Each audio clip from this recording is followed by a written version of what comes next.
Hello, everybody. Scott Golden here with the Golden Opportunities Coaching YouTube channel. Welcome to those of you who are new. Welcome back to those of you seasoned veterans. What we do around here, we try to be here multiple times per week. I'm Scott Golden, life, relationship, and business coach. Would love to be of assistance to you if that's something you need and kind of looking at things. So if you are looking for coaching, would love to be of assistance. If I can, please feel free to reach out at PO Perception on Twitter or in the About Me section of this YouTube page. Either one will get you in touch with me or a member of my team. We can go from there.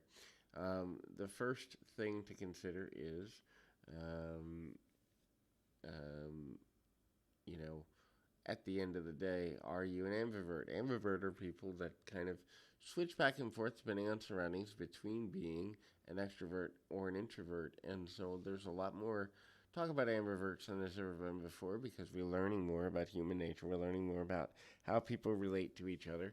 And so if you're an ambivert, you can flip back and forth between being more reserved and then extroverted as needed. You are able to kind of take in your surroundings. You may need time to recharge a little bit, but you're also intrigued by social interaction in bursts or in small doses. But at the same time, you're not really looking to rush. You're not really looking to get terribly, I don't even want to say negative, but like, overwhelmed by things or whatever. Instead, your focus is on the quality of connections you can make whenever you socially do interact or have to interact, and then you kind of go from there. The next thing is you're able to manage multiple types of relationships. That means you can navigate someone who is introverted, you can navigate someone who's extroverted, you can navigate someone who's positive minded, you can navigate someone who's going through a rough time, and you can switch between doing those things.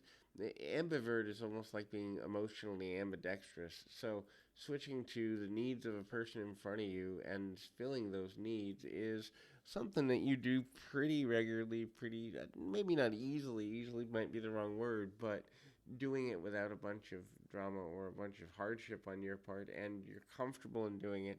You know how to do it. You're willing to do it. That's another sign. The willingness is also an important factor, and you're continuing to be healthy and intelligent and all of that in a positive way. And there's a lot that goes into figuring out how to be that type of person. The next thing there is you are not pensive. You're ultimately able to know what it is that you're comfortable with. You are able to write out and express your emotions appropriately and know how to kind of continue your um, way of communicating in a way that is going to meet the most people in the room.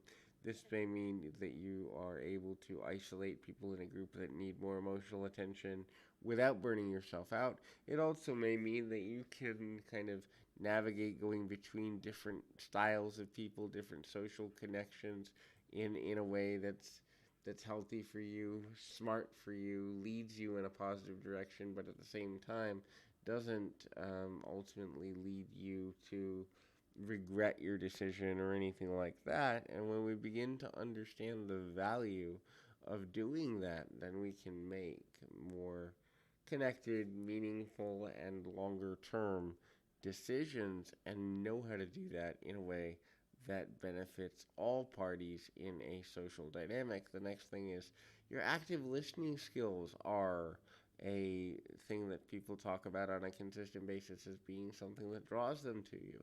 Active listening is more than just using your ears, it's also using your emotional sensitivity and acuity to build rapport quickly, effectively, and efficiently so that people around you feel like, hey, this person has my best interest at heart, but also this person understands how to connect with me as a fellow human being, is interested in getting to know who I am, what I'm about, where my interest is, and they don't really necessarily have to worry or they don't struggle in a way that leads them to be out of balance or overextended. And so ultimately, it's important to know, do you have the ability to do those things because it will improve your quality of social relationships. So hopefully this is helpful. Keep your feet on the ground, your mind in the moment. Till next time, everybody.